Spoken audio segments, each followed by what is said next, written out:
hermana cambió las cerraduras de mi casa para robarme el lugar mientras yo estaba de viaje, pero cuando volví le di una lección que jamás olvidará. Cambié todo otra vez y doné sus cosas.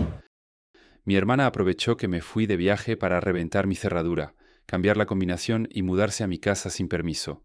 Lo que ella no sabía es que yo volvería antes de tiempo, cambiaría los bombines de nuevo y metería todas sus pertenencias en cajas con destino a la beneficencia. Llevaba meses diseñando meticulosamente esta escapada de senderismo en solitario. Mi plan era sagrado: 10 días de desconexión absoluta, lejos de la tecnología, de las obligaciones laborales y, sobre todo, lejos de cualquier ser humano. Necesitaba este respiro desesperadamente. He pasado los últimos 2 años trabajando como una bestia, sin pausas, para poder pagar la entrada y las reformas de mi casa. Aunque el banco todavía es dueño de una parte, lo más duro ya ha pasado y sentía que me había ganado a pulso este silencio. El día antes de partir, me convertí en un general inspeccionando su fortaleza. Revisé cada ventana, aseguré cada pestillo y cerré cada puerta con doble vuelta. Quería tener la certeza absoluta de que mi santuario quedaba blindado e impenetrable. Estaba tachando la última línea de mi lista de seguridad cuando la pantalla de mi móvil se iluminó. Era un mensaje de Laura, mi hermana, preguntando con esa falsa inocencia si podía instalarse en mi casa mientras yo estaba fuera. Su excusa era la de siempre. Su compañera de piso se había vuelto insoportable y ella necesitaba un refugio temporal. Mi respuesta fue instantánea y tajante. Ni se te ocurra, no vas a poner un pie en mi casa. Sé que mucha gente me juzgará. Me llamarán la mala de la película por no dejar que mi propia hermana me cuide la casa. Pero la realidad es que preferiría dejarle las llaves a una banda de delincuentes para que monten una fiesta ilegal antes que permitir que Laura cruce el umbral de mi puerta. Tengo mis motivos. La última vez que se quedó aquí arrasó con todo. Y no solo eso. Me tomó prestados $300 que tenía guardados en la cómoda. Y cuando digo tomar prestado, quiero decir robar. Tuvimos una discusión brutal en la que le grité a la cara, mientras ella me miraba con esa actitud condescendiente, actuando como si yo fuera una histérica tacaña porque, según este ser de luz, era solo dinero. Prometió devolverlo, pero pasaron 3 semanas y nada. Solo soltó la pasta cuando mi abogado le envió una carta certificada amenazándola con llevarla a los tribunales. Pagó a regañadientes y ofendida. Esa es la razón por la que tiene prohibida la entrada. Ella intentó manipularme enviando una catarata de emojis, llorando y suplicando un por favor solo esta vez. Pero le dije que releyera mi mensaje anterior y di por zanjada la discusión. El primer día de ruta fue el paraíso. El paraíso. Aire puro, silencio y paz. Pero al segundo día, al alcanzar una cima con algo de cobertura, mi teléfono empezó a vibrar como loco en mi mochila. Tenía 3 llamadas perdidas de Laura y un mensaje de voz dramático alegando una emergencia vital. Le escribí preguntando qué demonios pasaba. Mi compañera me ha echado a la calle, respondió. No tengo dónde caerme muerta. Necesito tu casa solo unos días, por favor. Conozco a mi hermana. Sus días se convierten en meses y sus crisis son un modo de vida. Si le daba la mano, me agarraría el brazo entero y se adueñaría de mi hogar. Le contesté. Siento oír eso, pero la respuesta sigue siendo no. Mira un Airbnb o llama a mamá y papá. Su réplica fue inmediata. Ya les había preguntado a nuestros padres y le habían dicho que no. Ahí empezó su retahíla de quejas, haciéndose la víctima porque su propia familia la abandonaba a su suerte. Quizás, solo quizás, si no robases a la gente que te ayuda, tendrías un techo bajo el que dormir. Lo de mis padres me sorprendió. Laura siempre ha sido la niña mimada, la favorita indiscutible. Para que ellos le cerraran la puerta, la que había liado tenía que ser monumental. Probablemente le agradecían que les hubiera robado a ellos en lugar de pedirles el dinero. Silencié sus mensajes de reproche y seguí caminando. La paz duró hasta el 4.º día. Me detuve en un mirador espectacular para hacer unas fotos y me entró un mensaje de mi vecino, Javier. Oye, se supone que tu hermana iba a quedarse en tu casa. La vi ayer descargando cajas de una furgoneta y creo que estaba con un cerrajero. Lo llamé al instante, con el corazón acelerado. Javier me confirmó mis peores temores. Laura había aparecido con una mudanza completa y un tipo que le había taladrado la cerradura. Al parecer, Laura le contó al vecino la milonga de que había perdido las llaves y no le quedó más remedio que llamar a un profesional. Le di las gracias a Javier, intentando que no me temblara la voz por la furia, y le aclaré que ella no tenía permiso para estar allí. Le pedí que, por favor, vigilara la casa hasta mi llegada.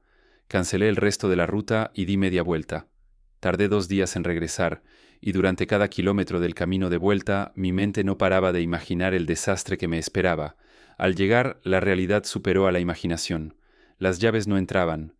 Había cambiado los bombines tanto de la puerta principal como de la trasera. Estaba bloqueada fuera de mi propia propiedad.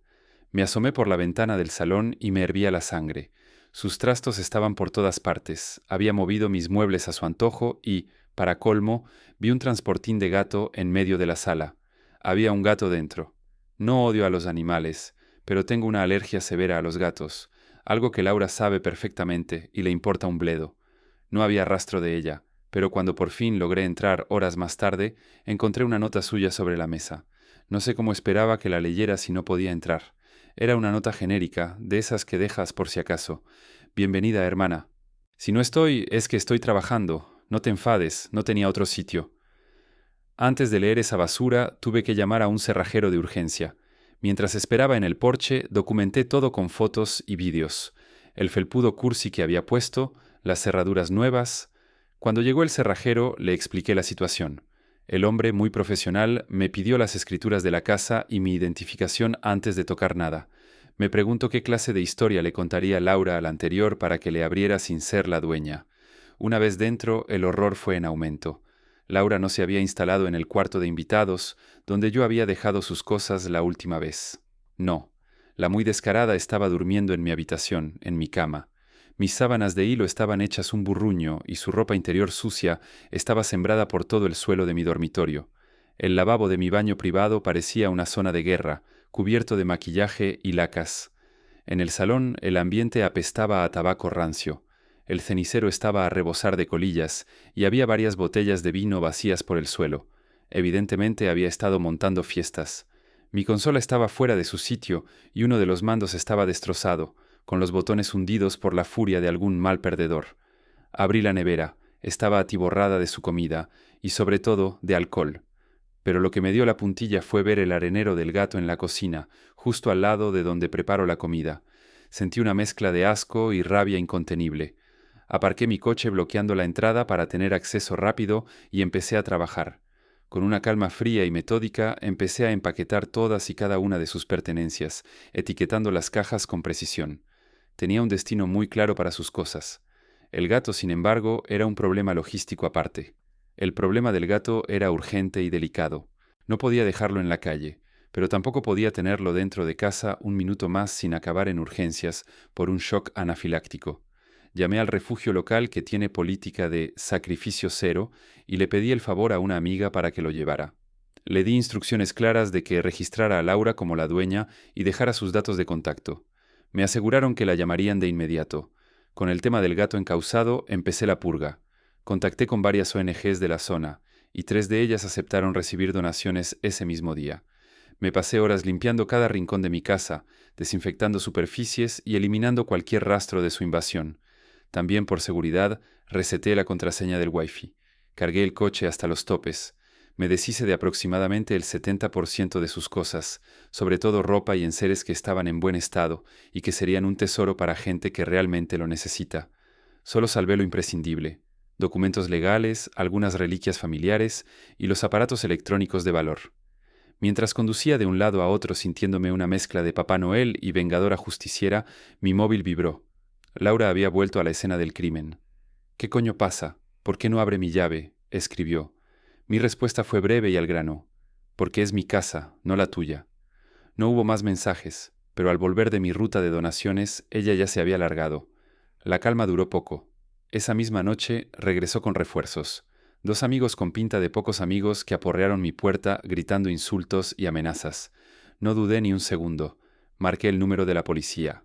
Tardaron 15 minutos en llegar y solo cuando vi las luces azules me atreví a salir al porche. Les enseñé a los agentes las escrituras de la casa y les resumí la situación. Laura, con todo su morro, intentó venderles la moto de que yo le había dado permiso verbal para mudarse y que ahora me estaba echando atrás por capricho. «Enséñeles los mensajes», la reté. Se quedó callada, obviamente, porque esos mensajes solo existían en su imaginación. Yo, en cambio, saqué mi móvil y les mostré el historial completo, donde le prohibía explícitamente poner un pie en mi propiedad. Los policías intercambiaron miradas cómplices y, aunque intentaron mantener la compostura, se les escapó alguna risita. «Señora», le dijo uno de los agentes a Laura, «usted no tiene ningún derecho legal a estar aquí. De hecho, cambiar la cerradura de una propiedad ajena es un delito de allanamiento y coacciones. La dueña podría denunciarla ahora mismo». Se marchó refunfuñando y soltando improperios, lo cual me vino de perlas porque cuantos más testigos de su agresividad, mejor. Al día siguiente, mi teléfono volvió a echar humo. Laura exigía saber dónde estaban sus cosas. Le envié las coordenadas de un trastero de alquiler que había pagado por un mes, junto con el código de acceso, y le adjunté una lista detallada de las ONGs donde había donado el resto.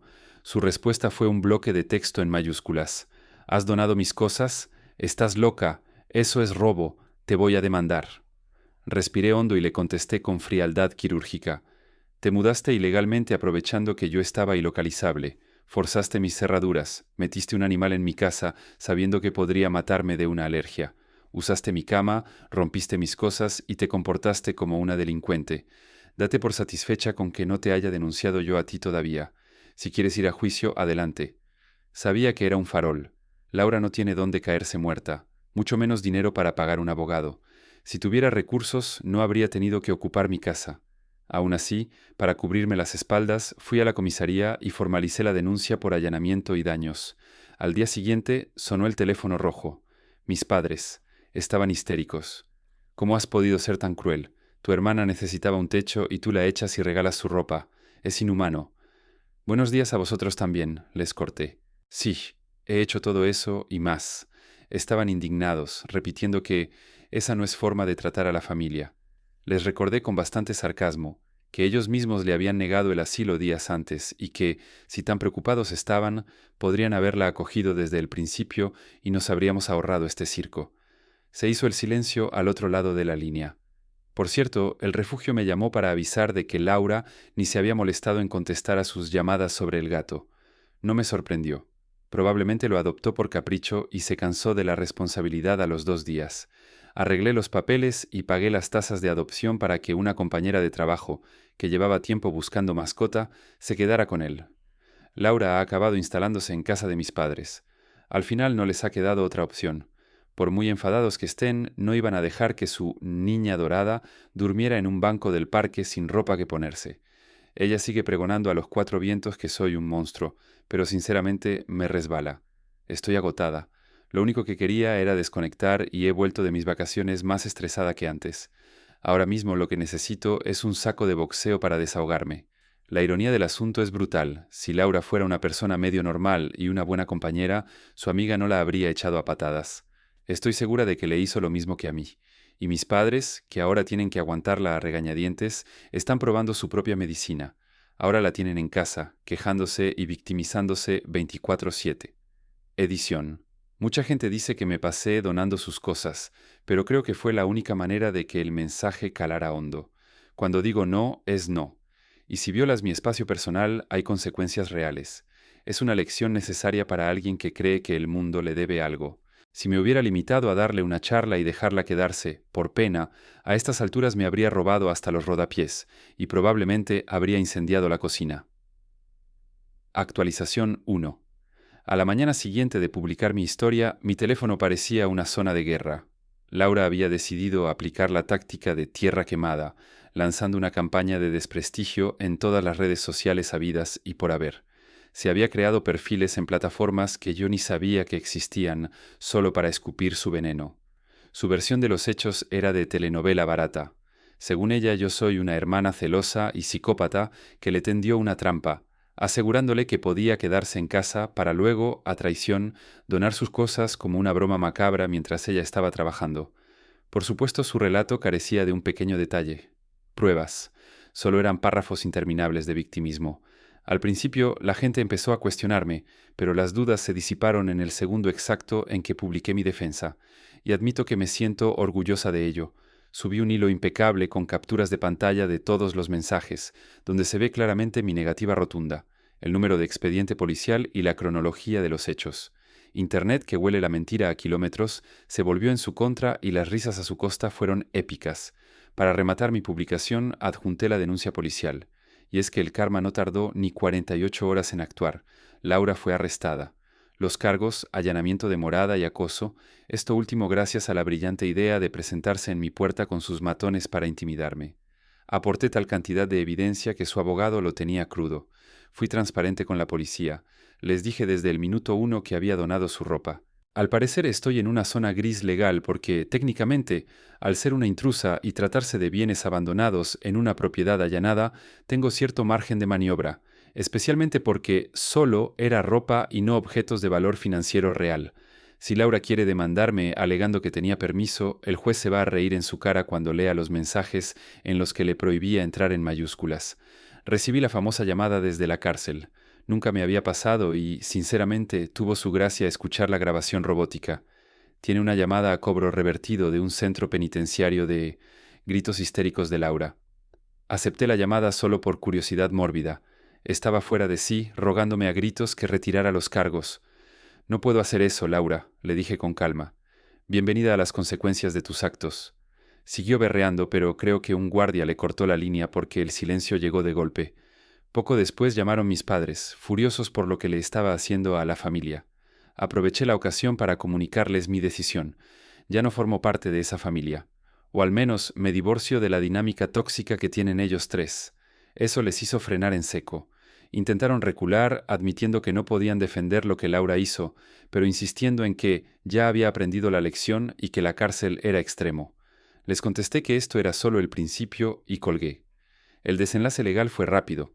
Laura aceptó un acuerdo de culpabilidad, 6 meses de libertad condicional, trabajos en beneficio de la comunidad y el pago de una indemnización por los daños causados a mi propiedad. Y la guinda del pastel, una orden de alejamiento. No puede acercarse a menos de 150 metros de mi casa, de mi trabajo o de mí. Sus amigos también recibieron sanciones menores, pero están fichados. En noticias más amables, el gato está viviendo como un rey con mi compañera de trabajo.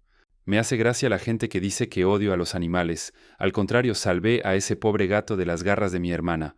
Eso es amor verdadero. Si os referís a mi trato hacia Laura, bueno, a veces los animales racionales necesitan amor duro para aprender a comportarse. Espero que PETA no me cancele por la metáfora. Para cerrar el círculo kármico, la ONG me envió una nota de agradecimiento preciosa. Resulta que la ropa de Laura fue a parar a una familia que lo había perdido todo en un incendio. Al final, su egoísmo sirvió para algo bueno.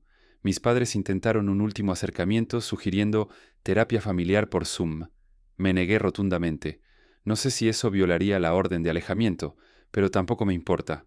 Les dije que se divirtieran en terapia ellos tres y que luego me contaran qué tal. Necesito terapia, sí, pero para sanar las heridas que ellos me causaron, no para aprender a tolerar sus abusos. Y una pequeña victoria extra. Localizamos al cerrajero. Su excusa fue que Laura le enseñó una escritura de propiedad. Falsa, obviamente, pero no pudo probarlo. Le cayeron 6 meses de libertad condicional como cómplice, pero el verdadero castigo fue social. Inundamos la página de su negocio con reseñas contando la verdad. Resulta que ya tenía fama de ser un tipo siniestro y poco profesional. Otros clientes comentaron que se había quedado copias de llaves sin permiso. Gracias a mi hermana, su reputación está tan acabada como la de ella. Para mí, este es un final feliz.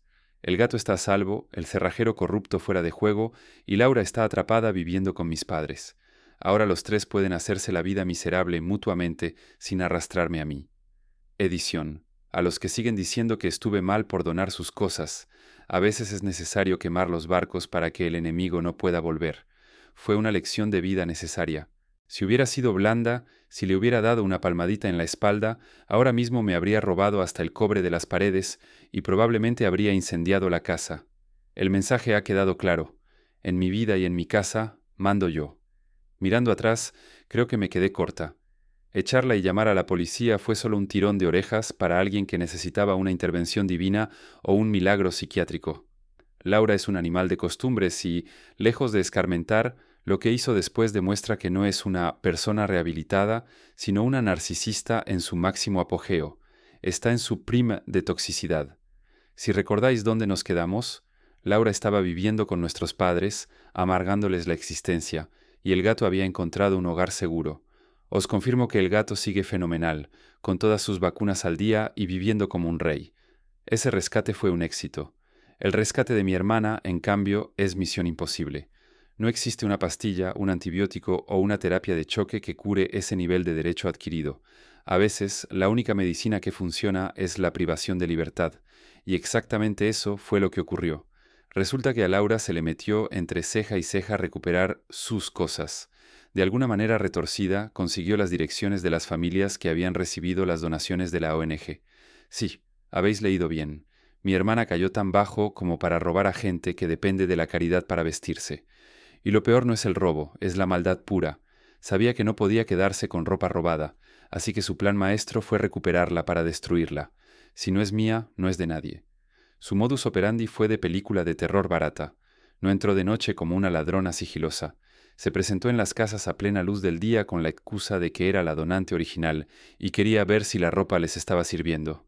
En cuanto las familias, agradecidas, le mostraban las prendas, ella agarraba lo que podía y salía corriendo. Obviamente la denunciaron, fue arrestada de nuevo, y como esta hazaña ocurrió mientras estaba en libertad condicional, el juez no tuvo piedad. Ahora mismo está cumpliendo una sentencia de 1 año en una prisión de mínima seguridad. No es un hotel de 5 estrellas, pero estoy segura de que mis padres duermen más tranquilos sabiendo que está entre rejas y no en su sofá. Como veis, sigo llamándolos sus padres, porque el vínculo conmigo sigue roto. Cuando me enteré de lo que había hecho a esas pobres familias, se me cayó el alma a los pies. Para compensar el daño, organicé una colecta masiva. Movilicé a mis amigos, a mis vecinos, incluido Javier, el que me avisó de la invasión, y vaciamos nuestros armarios. Conseguimos reunir muchísimas cosas, muchas de ellas nuevas. Repusimos todo lo que Laura había robado y destruido, y añadimos un extra para otras familias necesitadas. Fue una forma de limpiar el karma. Tengo curiosidad por ver si la cárcel la cambia o si saldrá peor, graduada en criminalidad avanzada. Para algunos es un punto de inflexión, para otros un máster en delincuencia. Actualización 3. Hago esta mini actualización porque mi bandeja de entrada está llena de preguntas sobre Laura. Salió de prisión hace 4 meses, no hemos tenido ningún contacto y pretendo que siga así el resto de mi vida. Hasta donde sé, no se ha metido en líos legales recientemente, pero dudo mucho que su personalidad haya cambiado. Es difícil saber si sigue siendo la misma persona con delirios de grandeza sin tenerla enfrente, y eso no va a pasar. Sé de buena tinta que ya no vive con nuestros padres. Aún no sé la razón exacta por la que ellos le negaron el asilo antes de que ocupara mi casa, pero la intuyo. Mis padres adoran a Laura, es su niña bonita, pero la quieren lejos. La quieren con locura, pero prefieren quererla desde la distancia porque saben que convivir con ella es un infierno. Espero que esto responda a vuestras dudas, porque voy a cerrar sesión y no planeo volver. Entré por pura curiosidad y me voy con la certeza de haber hecho lo correcto. Edición final. Olvidé un detalle jugoso. Me crucé por casualidad con la excompañera de piso de Laura, la que la echó al principio de toda esta saga. Me confirmó todas mis sospechas. Laura no estaba en el contrato de alquiler, por suerte para la chica, así que pudo echarla legalmente y meter a alguien normal. Según ella, meter a mi hermana en su casa fue el peor error de su vida. ¿Y el gato? Tal como imaginaba, fue una compra impulsiva porque vio a una influencer con uno igual en Instagram y quería los likes. Me contó historias de terror de la convivencia que explican perfectamente por qué acabó en la calle. Cuando le conté lo que me hizo a mí, el cambio de cerraduras, la ocupación, casi se le desencaja la mandíbula, pero no le sorprendió. En fin, me reconforta saber que no soy la única loca que no soporta vivir bajo el mismo techo que mi hermana. Hasta nunca.